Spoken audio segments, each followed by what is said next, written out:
Well, hello and welcome to Sweet Home California. My name is Jennifer. Sorry I haven't been posting here very regularly the last couple of weeks. It's now become the busy season for me for my day job, and I have links down in the description if you'd like to get in on the kinds of things that I do when I'm not doing YouTube videos. But anyhow, a couple weeks ago, I posted a video about how we had lost electricity. And that was the first time that we've lost electricity at our place since we moved here. We've been here about 2.5 years. But last summer, I got in a generator just because, I figured if we ever did have problems, it'd be nice to have options. Because the only thing that we have that would really run where we don't have electricity is this wood stove here. And we have pellet stoves in our my workshop and where my in-laws live, and they don't run if you don't have electricity. So anyhow, we got a generator, and we never got around to setting it up where you could plug it in and just have it be, plug and play. So of course, the first time our electricity goes out, my husband's at work. I'm not an electrician. My husband isn't either, but he's an electronic engineer. So he has been doing those kind of things all his life. But I would, if you do not have that knowledge of dealing with electricity, I would definitely recommend that you don't really learn it from YouTube, but that you get somebody who's qualified, because this we're talking about is your family's safety as well as the safety of people who might be working on the lines.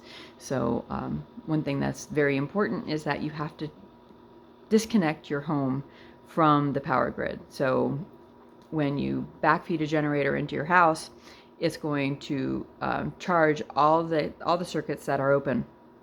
And if you have it open to the street, then it's going to send out electricity over that line as well. Now, chances are pretty good that it would trip your circuit breaker on your generator and it wouldn't run, but don't take that chance. Make sure that you're doing it right. Well, in any case, I didn't know how to do any of that, so my husband came, and he came home early from work that day, and he got us hooked up, and we hooked it up to my workshop because that was the easiest thing to get to. But turned out that our workshop and our home are not connected directly, so we couldn't use the one big generator to power both, because they're individual. Even though it's one meter, each line goes directly to the meter, and so there's no way where you can kind of tie the two together and run both buildings off of that. So power was only off for maybe about 6 or 7 hours that day, and then we figured, all right, well, we've got other things to do. We didn't move forward on getting things hooked up for the house, but we did get a second generator, now knowing that we were going to need to have 2 generators if we're going to have both the house and the workshop running at the same time, if ever we were to have a long day without power again. Well, again, 2.5 years with no problems with electricity, and we had an outage for several hours a couple weeks ago, and we had an outage again yesterday. It went out about noon and didn't come on until about 3 o'clock in the morning. So, we put off getting things hooked up for the house because we figured, hey, we're probably good for another 2.5 years. Nope, that's not the way it works. So we did have the generator hooked up to the workshop where my in-law, and that's the building my in-laws were in. So we were all comfortable until my husband got home, and then he switched over the generator over to here, because it turns out that the new generator, the smaller generator that we plan to have for the house, has a different type of plug. When you plug something into the wall, you have 2 options. You either have the 2-prong non-grounded plug that goes directly into the wall, or you have the 3 plug, and it's standard 120 volt is the same all over the place. So but when it comes to 240, there's got to be, like, I don't know, 5 or 6 different iterations of how your plug can look. It can be 3-prong, it can be 4-prong. They can have little They could all be straight prongs. They could be, at an angle. They could be curved. So we didn't have the proper plug for the small generator, so we couldn't hook up both at the same time.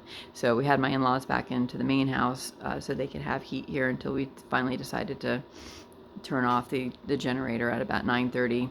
But we still had that going since their pellet stove couldn't run at the same time. So anyhow, lessons learned is when you get a piece of equipment to help you in the situation where you might be without electricity, find some time to make sure that everything is working before your electricity is out.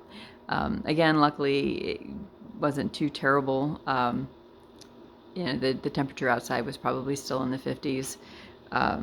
So it wasn't too terrible working outside, getting things hooked up. But, it could just as easily have been, 20 degrees at night, because in the high desert, even in California, it can get really cold out here. But I think though this is definitely an indication here in California that our power grid is getting weaker and weaker by the day, by the year here. That we had no high winds to speak of yesterday. We just had a half an inch of rain. We haven't had that much rain here in a very long time in one day, but it wasn't overwhelming. It wasn't like a flash where it all came down at once. It was just a light rain, but it was for many hours. And California is not used to that, and even their power grid can't handle just a slow and steady rain. I mean, that's what the reason was that they gave on the website, was it was because of a storm outage. So anyhow, learn from my mistakes here. Winter is coming. Some things that we did do correctly, though, is we did get a full 500-gallon tank of propane. Full meaning 85%. For some reason, they don't fill tanks completely full because they want to make sure they have room for the gas to expand and not blow up.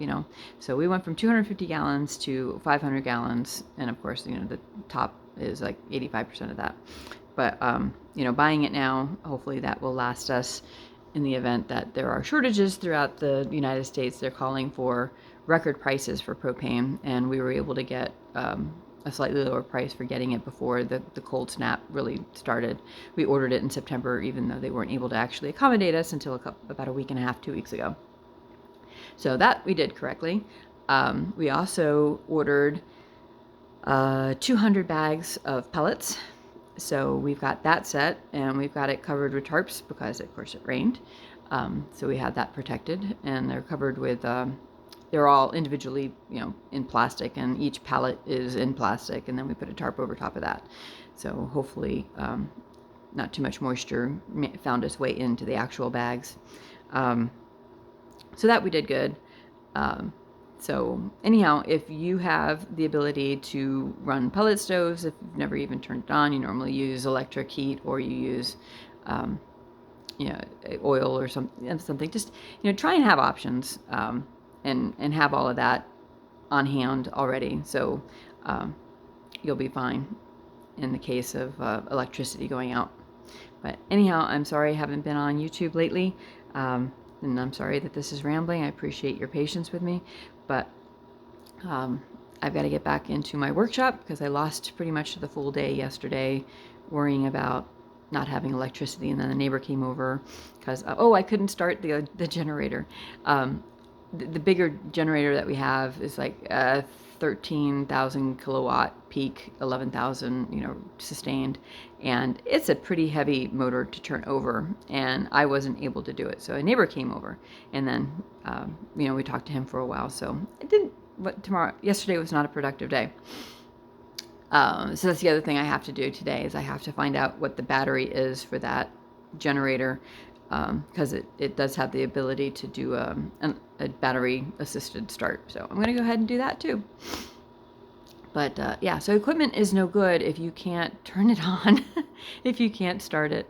So work through all of that. If you think you're prepared and you just have the equipment laying around and you haven't actually tried it out, try it out. If it's something that you know, your husband is always doing and you've never actually tried it out, make sure you can do it too. Because you know, you don't want to have to lose a day's wages because your husband comes home and you weren't able to get it going to keep the kiddos and yourself warm, and you don't want him worrying about you if you're a stay-at-home mom and you're there and you don't know how to turn on the generator. So anyhow, God bless, and I will talk to you next time. Hopefully it won't be such a long time between my videos, but I do have obligations and need to make some money. My family hopefully is going to be coming over for the holidays, and so got to get to work now. I'll talk to you later. Bye.